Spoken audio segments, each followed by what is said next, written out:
Amigas, amigos de Cinéfilos en Apuros, ¿cómo están? Yo soy Elia Leonardo. Hablemos de Superman, película dirigida por James Gunn, una nueva versión del Hombre de Acero. ¿Cómo leer, cómo le entramos a esta nueva versión? Vamos por partes.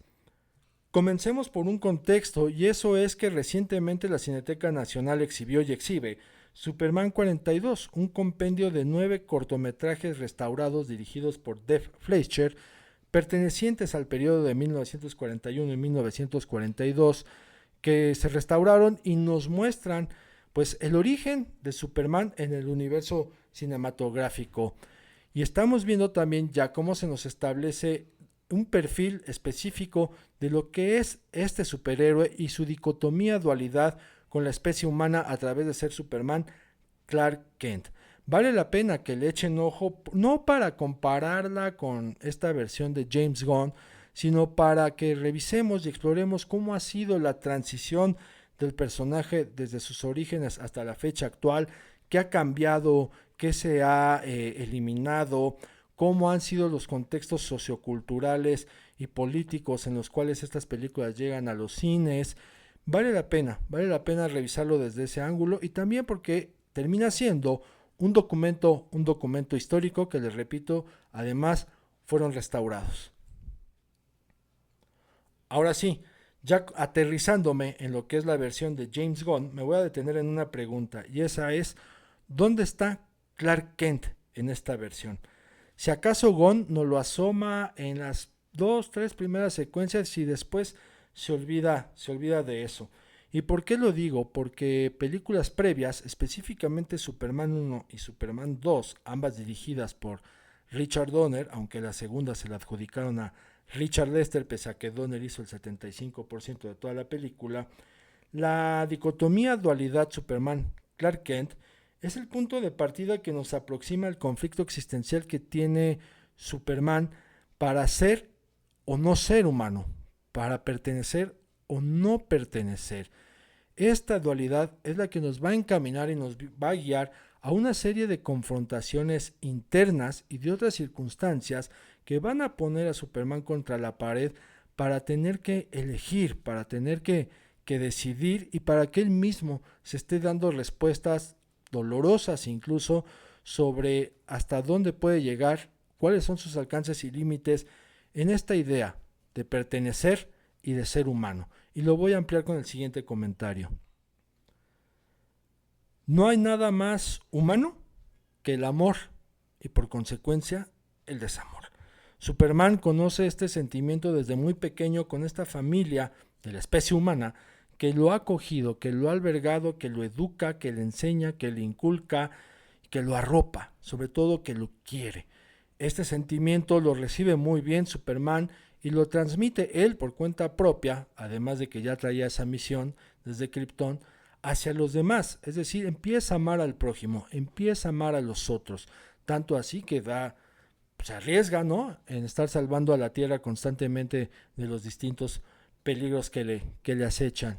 Y va a venir otro amor, ese que siente por Lois Lane, una mujer a la cual él acepta como es, de la cual está perdidamente enamorado, pero también a la cual le va a tener que romper el corazón y se va a romper el corazón a sí mismo porque en un determinado instante se va a dar cuenta que no es posible ser un humano por completo, que va a tener que resguardar esa parte, esa mitad, vamos a decirlo así, de los sentimientos, de las emociones y las sensaciones que siente como humano, porque si se enfoca de lleno en ser una especie terrenal como nosotros, va a renunciar y va a rechazar a esa otra parte que también está procurando para que muchísimas personas más, millones de personas, también sigan en este plano.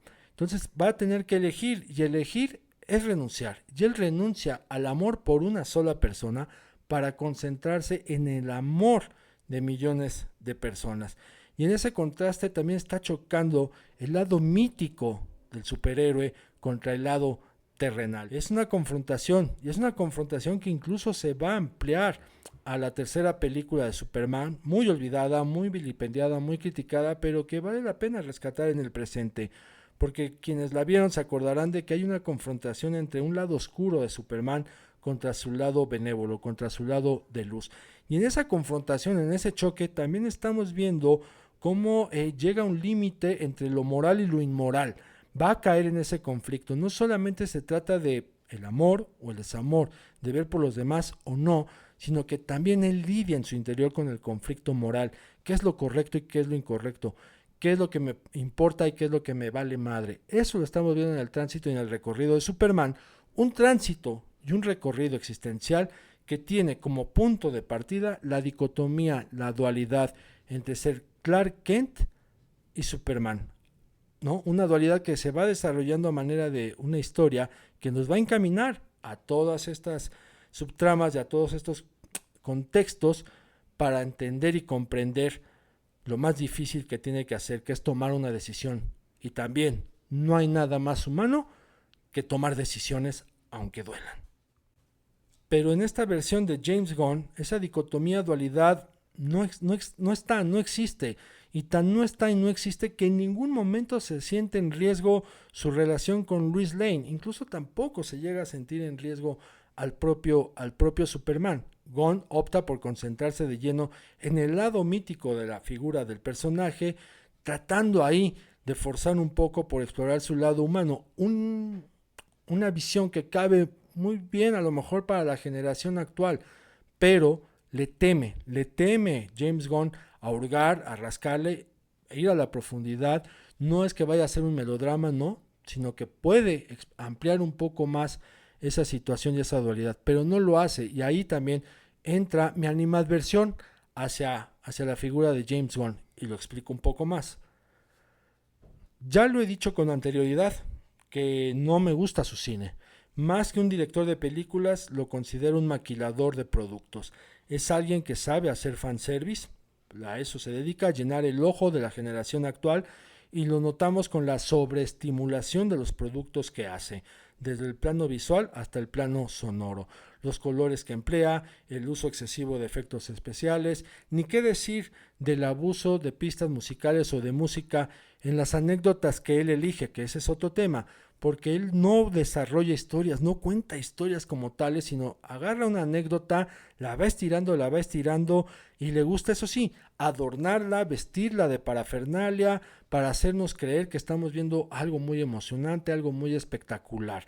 Tan es así que estamos viendo en Superman, su versión 2025, a este superhéroe transitando constantemente en un recorrido que cada 5 minutos nos está repitiendo qué está sucediendo en la anécdota.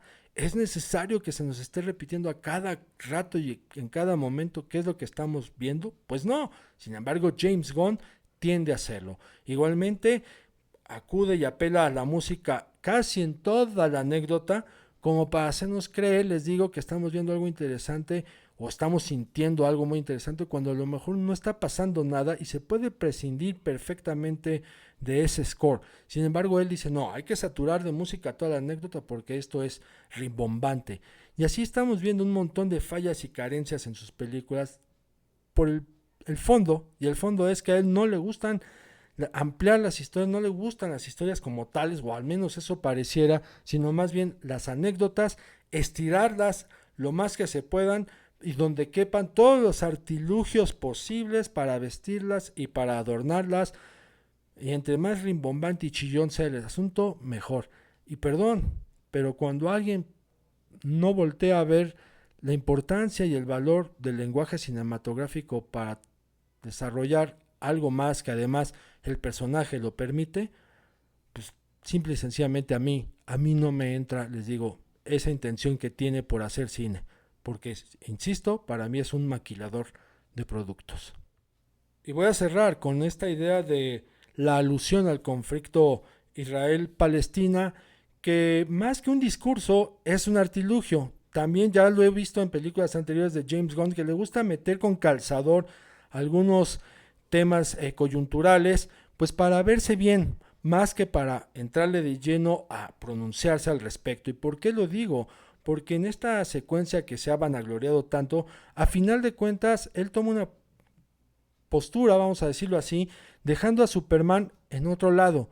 No acude directamente a salvaguardar y a velar por la seguridad de este pueblo en peligro, no, llegan los aliados de Superman, llegan otros, no llega ese superhéroe que en películas anteriores nos enseñó, como ya lo mencioné al principio, que también él eligió amar a los demás, amar al prójimo, y que por amar a los demás y amar al prójimo era capaz de todo, incluso de renunciar al amor de Lois Lane.